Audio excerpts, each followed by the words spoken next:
Hello friends, income tax के cases की series में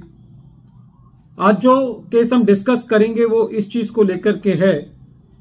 कि यदि एसएससी का सेक्शन 143 सबसेक्शन 3 के अंदर लिमिटेड स्क्रूटनी के अंदर केस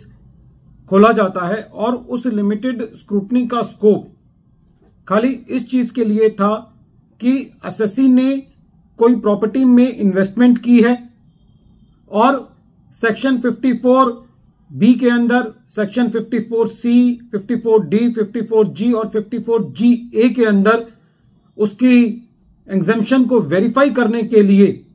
स्क्रूटनी प्रोसीडिंग्स को ओपन किया गया है। तो क्या ऐसी परिस्थिति में खाली इन दो चीजों पर जहां पर लिमिटेड स्क्रूटनी के लिए केस को खोला गया है, क्या असेसिंग ऑफिसर के पास ये अधिकार है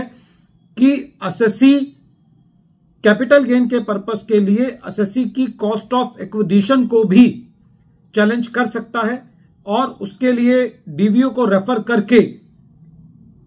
कॉस्ट ऑफ एक्विजिशन के बेसिस पर भी एडिशन कर सकता है।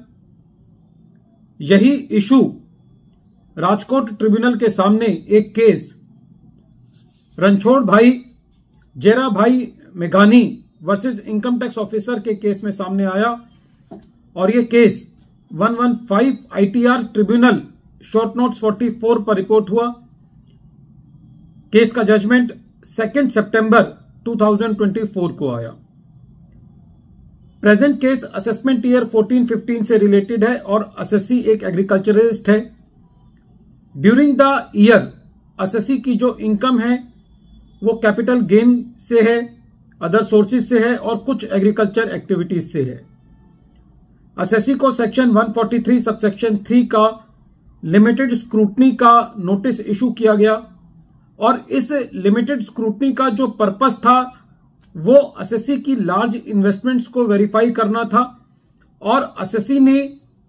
जो सेक्शन 54 वाली सीरीज के अंदर एग्जम्पशन क्लेम की है, सेक्शन 54 बी, 54 सी, 54 डी या 54 जी या 54 जी ए के अंदर उसको एग्जामिन करना था। ड्यूरिंग द असेसमेंट प्रोसीडिंग्स जब एसएससी को क्वेश्चनरी भेजा गया, उससे इंफॉर्मेशन मांगी गई, तो एसएससी ने अपनी जो एसएससी को कैपिटल गेन हुआ था और वो जो कैपिटल गेन कैलकुलेट करने के लिए एसएससी ने अपने एसेट की कॉस्ट 1 अप्रैल 1981 को ली थी, उसके लिए एसएससी ने वैल्यूएशन रिपोर्ट जो कि 2 जनवरी 2014 की थी उसको सबमिट किया। स्क्रूटनी प्रोसीडिंग्स की वजह से असेसिंग ऑफिसर ने इन्वेस्टमेंट को लेकर के कोई एडिशन नहीं किया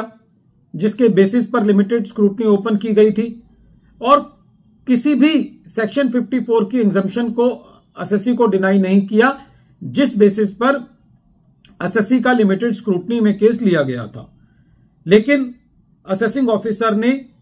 जो वैल्यूएशन रिपोर्ट थी जो कॉस्ट के लिए थी उसके लिए डीवीओ को रेफर किया और डीवीओ की रिपोर्ट को आधार मानते हुए एसएससी की कॉस्ट ऑफ एक्विजिशन में एडजस्टमेंट किया और अकॉर्डिंगली एसएससी का कैपिटल गेन कैलकुलेट किया सेक्शन 45 के अंदर। मैटर सीआईटी अपील के पास गया। सीआईटी अपील ने भी असेसिंग ऑफिसर के ऑर्डर को अपील रखा और जब ये मैटर ट्रिब्यूनल में गया तो ट्रिब्यूनल का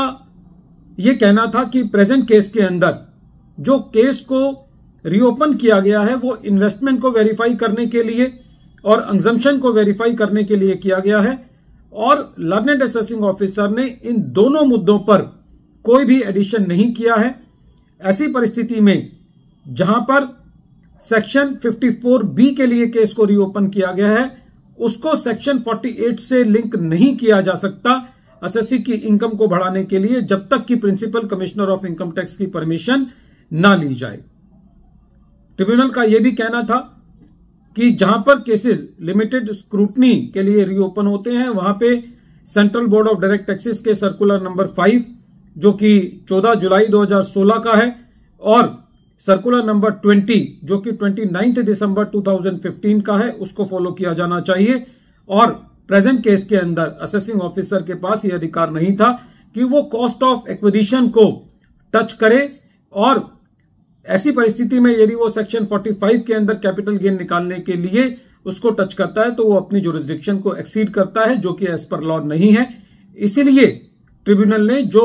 एडजस्टमेंट असेसिंग ऑफिसर ने कॉस्ट ऑफ एक्विजिशन में की लिमिटेड स्क्रूटनी के अंदर, जो मैटर लिमिटेड स्क्रूटनी के नोटिस से कवर नहीं था, उसको डिलीट किया। वीडियो के अंत में एक बार फिर मैं केस का नाम रिपीट कर रहा हूं। केस का नाम है रणछोड़ भाई जेरा भाई मेघानी वर्सेस इनकम टैक्स ऑफिसर, और ये case 115 ITR tribunal short notes 44 पर रिपोर्ट हुआ। मैटर राजकोट IT80 ने 2 सितंबर 2024 को डिसाइड किया। Thank you friends.